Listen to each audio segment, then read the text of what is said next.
This is Pop Culture Confidential, and I'm Christina Yerling Biru.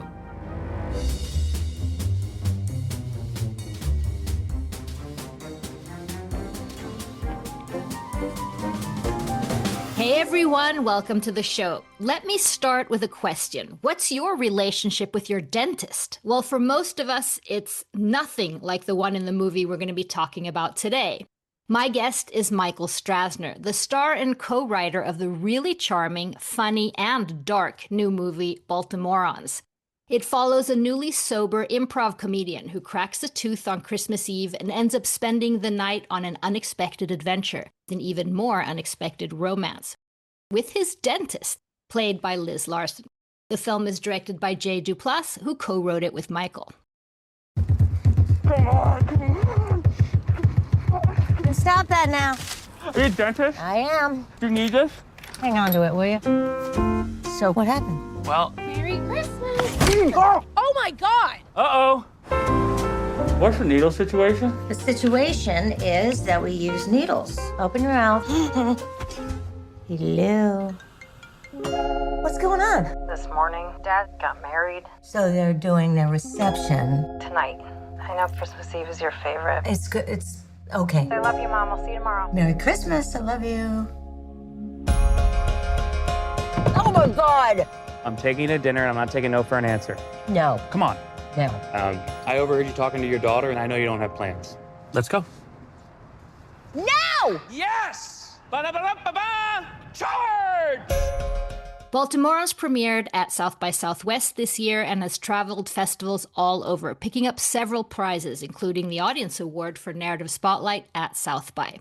I'm thrilled to have him with me here today. Welcome, Michael. Thank you so much for having me, Christina. I'm so happy to be here. I appreciate it. Congrats on this great film. We all know Jay, of course, best known for his, collaborations with his brother Mark and amazing roles he's been on in Transparent and Dying for Sex, my favorite. We're going to talk a little bit about him and your work with him and how you guys got together. But first of all, this movie, it's based on some personal stuff, really. I mean, you're from Baltimore. It also starts when you yourself were in kind of a dark place. Tell me a little bit about that. Yes. So the opening scene of the movie is a failed suicide attempt. And, that is very true to life. 8 years ago, just about in January, I kind of hit my rock bottom in life. And I was drinking and doing a ton of drugs. And I just kind of hit this really, nothing more short of a rock bottom. And I decided to go down to my basement and do what happened in the movie. And I am so very happy that the belt broke because I wouldn't be here today if it didn't. And, that very next day I asked for help, which is the first time I've ever kind of done that. And, the rest is kind of history. And the way in which we incorporated that into the movie was I became friends with Jay Duplass, and I told him my story and how I got sober. And I kind of shared with him what I shared with you just now, and that the only reason why I'm still here is that I was holding a little bit of holiday weight and the belt broke. And little did I know that Jay was kind of like concocting a little origin story of my life to make this into a movie. And getting to shoot that scene and which was very cathartic by turning like my lowest moment of my life into a piece of art was really, really incredible. And oftentimes throughout this whole festival run and throughout it playing in theaters and such, I have sat in the theater and watched that opening scene just as a reminder of what could have been if it didn't go the other way, Well, thank you so much for sharing that. I mean, both when you're sharing it like this and also in the movie, it's going to help so many people. And we're so happy that belt broke because we get to experience this film. And I mean, you were, as in the movie, you were a comedian and improv. Where were you in terms of your career when you met Jay? And how did you meet him? I met Jay like every relationship in 2020, 2021 online. I saw that he was following me on Instagram after I had followed him for years. He finally gave me a follow back, and I was like, "Oh my God, Jay Duplass follows me. This is the coolest thing."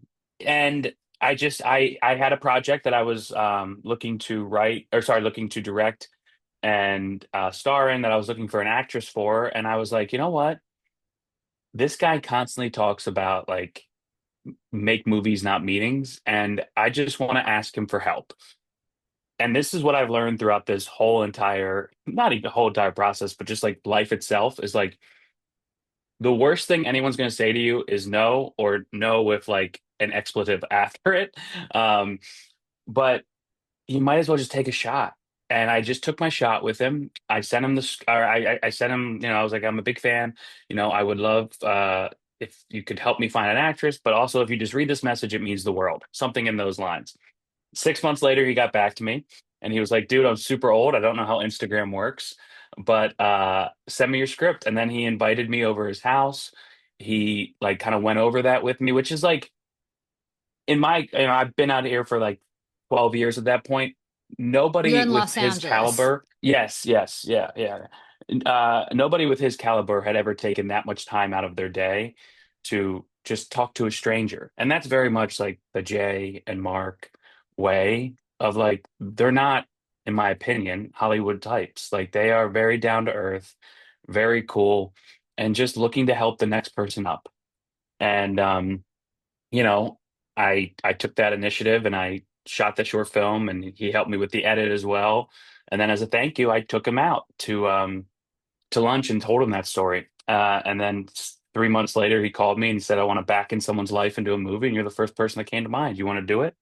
And at that point in my career, I had been on many like TV shows as a recurring guest or a small little co-star. Like my first job out here was Parks and Rec, and I got to be Ron Swanson's brother, which was really Pretty cool. good first job Um, out there, I have to say. very, yeah. I mean, my literally my first scene was with Nick Offerman, Adam Scott, Chris Pratt, and Rob. No, I think it was just those three.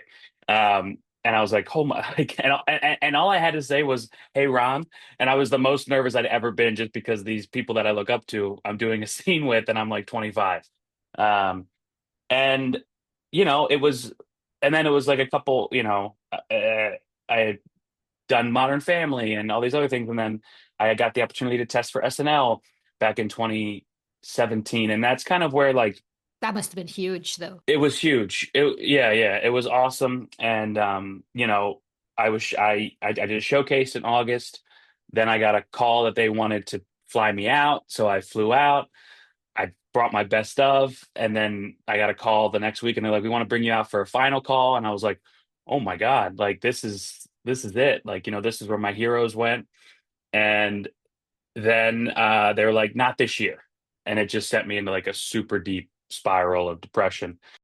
Yeah, your drinking got Yeah. worse, or Yeah, well, it was just kind of consistently. I mean, I just was kind of the life of the party always, but then the party kind of stopped happening so much, and it was more just me at the party. mm, And then that's what led to uh, kind of just that deep depression. Fast forward to Jay, that was like 5 or 6 years into my sobriety. So, just kind of getting my life back together. And at that point, I got an opportunity to like, I mean, even like, I think when I messaged Jay, I had just booked Young Rock, and that sent me to Australia for 3 months, which was like super fun. And then when I got back from Australia is when he messaged me. So I was like, it was all kind of like everything was kind of working, it started to kind of move in that way. And I was just going to ask if it's true that the first time you met Jay, you were shirtless. yeah, that's What is true. that? I don't have heat in my, or not, sorry, I don't have AC in my car. The Cadillac in the movie didn't have heat, so that's why I always mix it up. All right. It's kind of a common theme in my life. But I would drive in LA, and it gets hot here, and I just was shirtless because I have leather seats and I have a lot of back and chest hair, so I sweat a lot.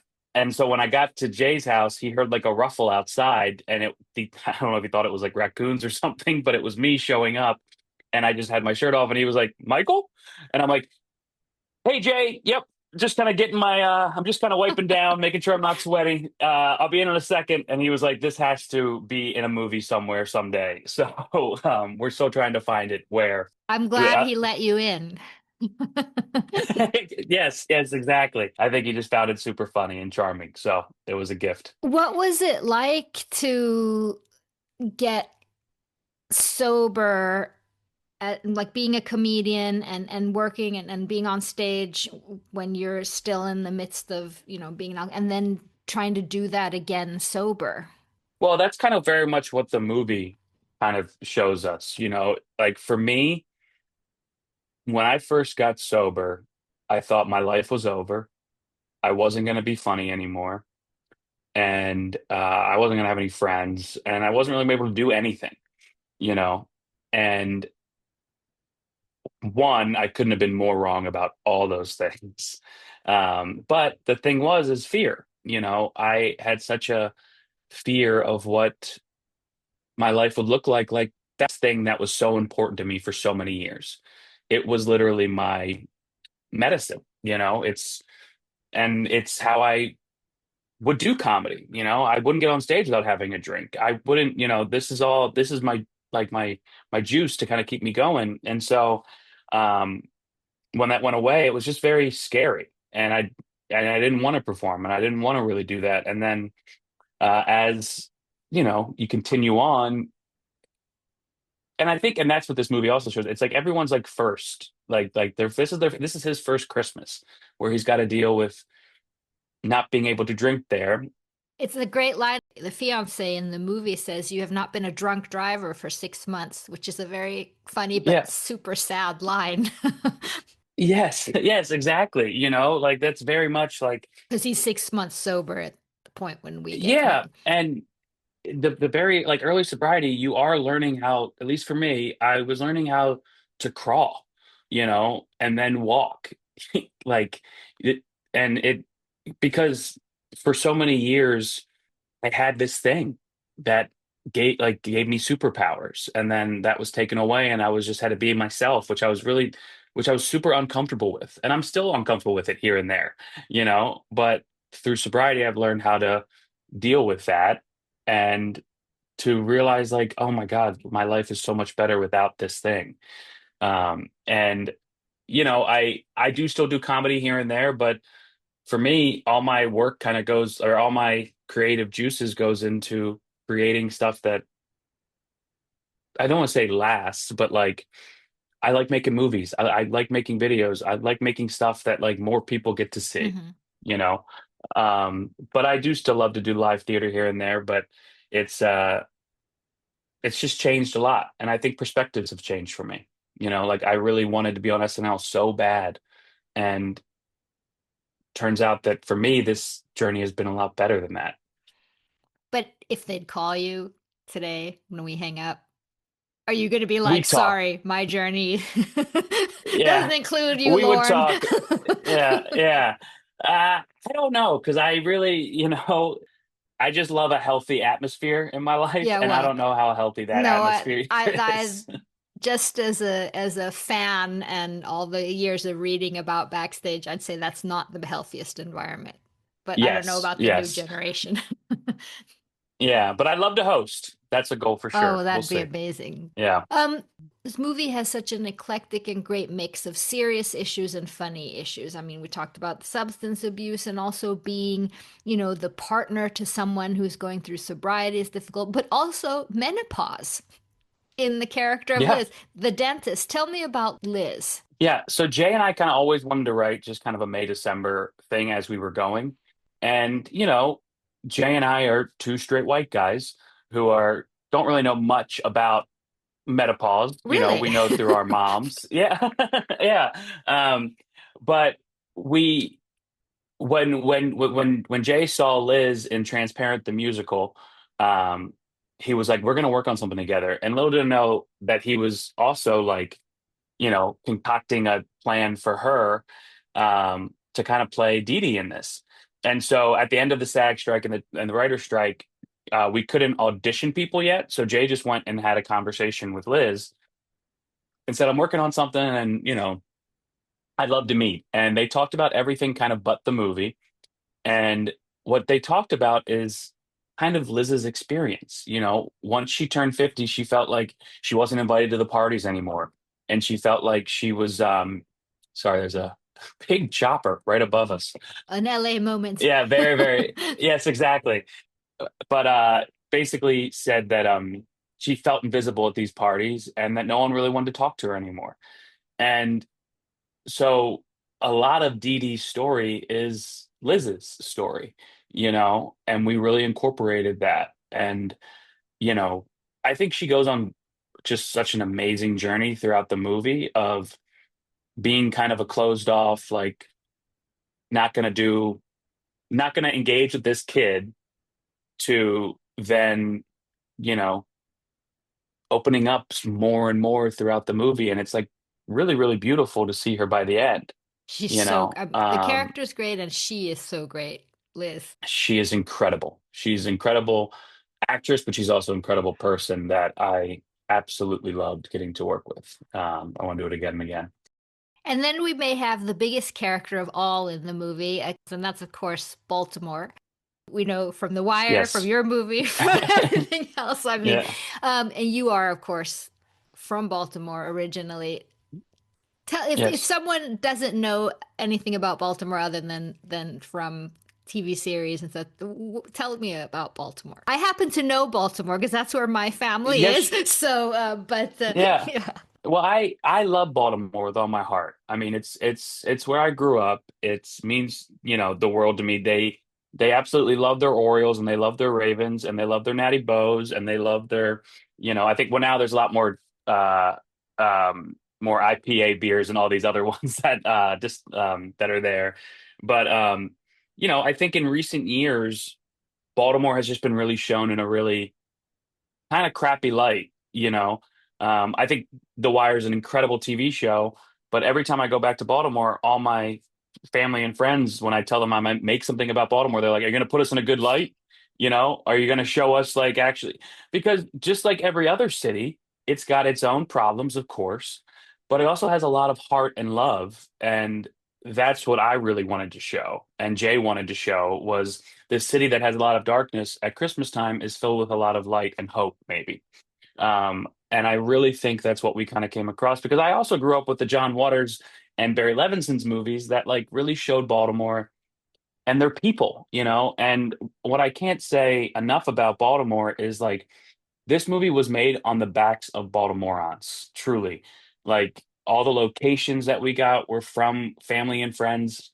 All the, I mean, the Mercedes was a Baltimore guy.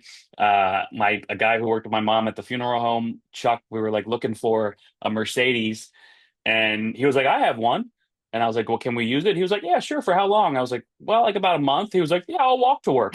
And like that's the kind of energy that city has of how can I help, And I was so proud to show really the beauty of it. I mean, the only thing we do get in trouble with, with it is the is how our route throughout the night is just complete chaos. yeah. But You that's don't movie get there making from magic, there and that type of thing. Yeah. Yes, yeah, yeah, exactly. But if you're on board with us, you're gonna have a fun time. And your whole family is in this, right?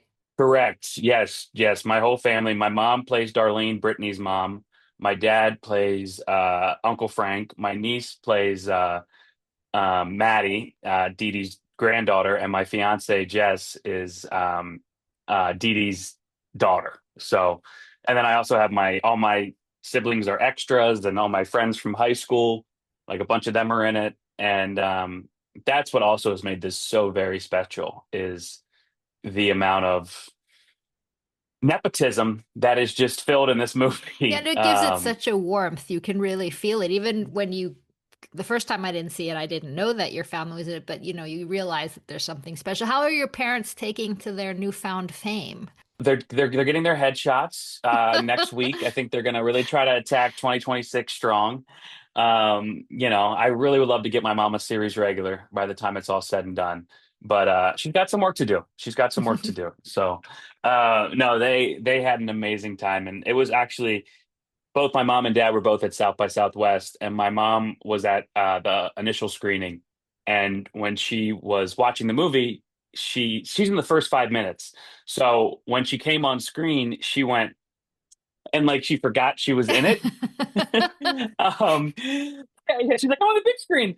And then when my dad came, he thought he was in like a private screening, and he just kept naming everybody he saw in the movie like out loud. He's like, "There's Marty, there's Dell, there's Lauren, there's Allison." I was like, "Dad, this is a full theater.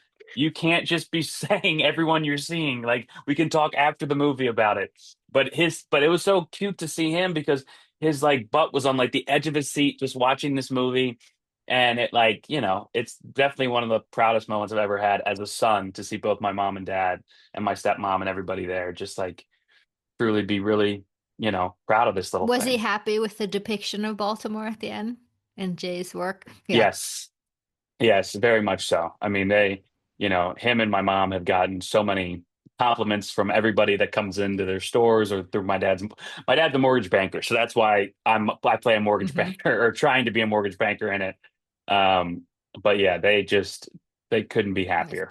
So it's been awesome. Was it tough for them? I mean, like again, going back to what we were talking about at the beginning, to see that the start of the film, that must have been, hard. Yeah. I I mean, mean, they obviously yeah, my know mom, about it, but it's different as a parent to actually see it.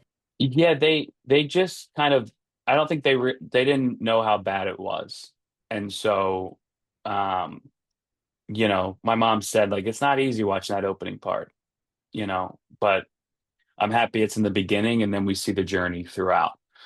And and yeah, I mean, honestly, like, well, when I think back to that like moment and it breaking my initial thought was like, oh my God, like what would my mom have like Mm, what would she be, because she's always said, like I don't know what would happen if I ever lost any of you. mm. And you know, and yeah, same with my dad and like my and in our family we've had to bury my stepbrother. So like and that happened a year I'm sorry.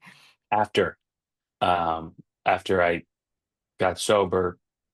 2 days after I had a year, I found out he had overdosed and died. So it was yeah. And so I think it does hit home, especially the addiction, the recovery, the all of that is very real in a lot of families' lives, I mean, especially, you know, in Baltimore, a lot of people have, uh, I didn't mean to go on this tangent, but like a lot of people have passed away and kids have passed away from the opioid and addiction there. So A uh, lot of people struggling. it is, so to see a movie with a little bit of hope. And my stepmom came up to me the night of the premiere in Baltimore and she was like, "You have no idea what your movie could do for a lot of people and how much it's helping them." I think So so it really too. meant the world that she said that. Yeah. A little bit about you and Jay. What are some of the references, other movie references or comedians and stuff that you guys discussed when you were writing this and thinking of how you wanted the film to look like? And Yeah. Well, Jay and I really we wanted to I mean, the thing we were talking about the most is like we want to see a movie that we haven't seen in a while. You know, After Hours is one that kind of came up a little bit. The Martin Scorsese movie. I always say that this movie is like a Planes, Trains, and Automobiles meets Harold and Maude. yeah. Um, and John Candy, especially. I saw the documentary that Colin Hanks put out, and I'm friends with Chris, his son, and just like that movie was so special to me growing up. And you know it is like, I mean, I feel like I by no way am I anywhere close to John Candy, but that type of relationship of the salt and pepper, that we definitely try to incorporate that. And then we always say it's like the worst heist movie ever, so maybe a little bit of Ocean's 11 in there when he gets the Cadillac out. But like, and Jay, I know we always like to say what, like, well, it's one of the best rom-coms we've seen in a while, and it's like, yeah, it's I guess it's type of, I mean, it's kind of a rom-com, but it's also kind of a buddy comedy, and it's kind of a, it's kind of a straight up comedy, and it's kind of a drama, and it's got all these things that I think to just label it a rom-com is a little bit um not not exact, like it's not all that it is. No, that's it. It's dark and light and funny and as life, right? I love that it 100%. starts with with the it's sort of the warm Snoopy feel brings me into Christmas immediately. And Well, we got so lucky to have Jordan Siegel be our composer for that, because Jay gave, the hardest job ever. He put in Vince Guaraldi tracks as temp music for our movie. And we got so lucky with Jordan because he is, and from Shuli Harrell, who is our producer and who works at Duplass, she found Jordan, and Jordan is currently the Peanuts pianist for the Apple TV you're show. kidding me. So yeah, well, and like the Duplass brothers, they know how to make things scrappy. So like they went to the public domain, and we kind of, you know, found these songs that are over 100 years old, but we could put a jazz routine to. Mm. Um, and yeah, we just got really, really, really lucky with that because he did so incredible. I mean, people have come up to Jay and were like, "What are some of these Vince Guaraldi like hidden tracks that are in your movie?" And it's like, "No, that's Jordan." When Mark saw the first cut, he was like, "You realize you have a live action Charlie Brown set in Baltimore, Exactly. and Michael is Charlie Brown." That's exactly what I was thinking that it was going for. It sort of set that feel. Michael, Yeah. what's next for you? Well, I shot a couple movies this summer, that couple indies When? that You've been at every festival known to man. actually it was just August. It was just August I had some time, and so I shot two during that time. And then I'm writing a couple more with a couple other people, and with Jay, of course, we're working on something, and trying to direct and act and do as much things as I can. So as many things as I can. Sorry, want to use proper English when I'm on these. Yes. Um, Very important. but yeah, just hoping to do as much. I mean, I personally love the independent film space. I think there's a ton of freedom there, and a lot of amazing work that I got to see on the festivals. Just inspired me to make even more. Mhm. I absolutely loved being at these film festivals and seeing the work that these other artists put out this year, because it is a great year for film, in my opinion. It is. And it's such a special feeling at the festivals and during festival season and award season. I mean, just the love of cinema and all the filmmakers who the talks about their films. It's Oh really yeah. special. Oh yeah. Yeah. And I'm excited for whatever comes next. Michael, thank you so much for taking your time with me. I really appreciate it. Thank you, Christina. And you let me know if you're in Baltimore. We're there at the same time. We'll get a crab cake together. Absolutely. That'd be great. Thank you so much. Thank you so much.